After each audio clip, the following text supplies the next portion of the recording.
The Video Builder is integrated into the Media Manager, and so this is where you access the tool from. There are a couple of different routes in. There's this big blue Create Video button over on the left, and then there's the Video Project button on the top right. We're going to go in using Create Video. You then arrive in the Video Builder itself. This is a brand new empty video project ready to be filled with content. One of the first things I want to point out is the brand area. You should always go in here initially when starting to use an account and enter the main parts of your corporate brand, such as the color palette, your logos, and also fonts. The Video Builder has an intuitive, all-in-one layout where all of the features can be found to help you successfully build your video. Over on the right-hand side, we have the content menu, and this is where you will find all the assets that you can fill your slides with. The top icon has the videos and images libraries, where you've got direct access to your media manager. You've got the Video Builder account library, and then also our stock media options. Then we have colors, and these are great for using as background colors on your slides. These will always come from the colors put in your brand. We also have screen recording, and here there are three different options available. There's camera recording directly through the webcam, there's screen recording with audio, and there's also a dual option which captures both the screen and yourself through your webcam in a head bubble, which you can place as you want it on the screen. To select media to add to your video project, simply click on a thumbnail in the chosen library. By clicking on a media file, it'll add it to the selected slide. Once you have media in place on a slide, you can then start to add to it. Here, you have the option to add text elements. Each text box appears by default in the center, and you can then control where it's placed, the size, the color, and also whether you need to have a box behind to make it super clear.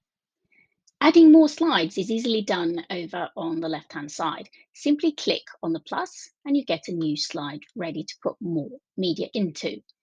For this next slide, I want to showcase using slightly longer clips. For example, this is from a webinar, so this is a webcast file. I'm going to click and add that to my slide. And as you can see from the timeline here, this is over an hour long. Now you can use the clip's own elastic timeline to pull in and find and select the exact part of a clip that you want to keep. But for very long initial clips, best practice would be to use the cut video tool and then snip into more manageable portions. And you can then go in and keep snipping until it's easier to find the exact part of a long video which has the clip you want to keep. For example, like so. You can then go back and also get rid of parts that you don't need anymore. Now, another thing to point out is formats. The Video Builder lets you create videos in pretty much any format. We have the four main online formats highlighted here at the top, and then it's also possible to create custom size. If you click on a different format, for example here square, what you will see is the shape of the workspace changes as well as the shape of the slides. And that helps the user to see at any point how their video layout is starting to come together. Some of the tools here also lets you then control how your content sits in the main view. Okay, I've gone back to the original horizontal format, and then we're going to add a slide and show background colors. So here you simply click on the color thumbnail and you get the color in the background. And this is great for creating short text and summaries or chapters, transitions within your video to help guide the audience through the content. The slides themselves let you drag and drop into position. So as you're building, you can concentrate on what you want to happen on each slide, and then you can make the final selection towards the end and actually pull the slides in the wanted order as such. It can be nice to add a bit of background music to your video. We have an inbuilt library over at the bottom of the content menu.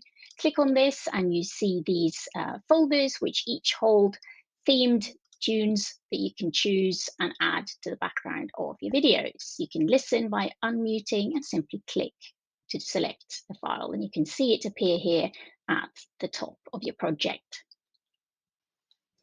Finally, when you've had a good look through and you're happy with how your content has come together, all you need to do is go to the top right-hand corner and click Finish. And you're automatically taken to the video project's finished video page. Here you can see that video is now gone into the renderer, and that's going to carry on until it's produced a finished MP4 file. Once the video is complete, you will see it appear in a player. You can click that and play, have a look through your video. You also have an option to download it directly to your desktop, and then the option to publish back to your media manager. Clicking this button will tell you when it has successfully gone into the media manager. And now when you navigate back, you should see your video appear at the top of the content menu in your Media Manager, ready to be used and published into other products across the platform.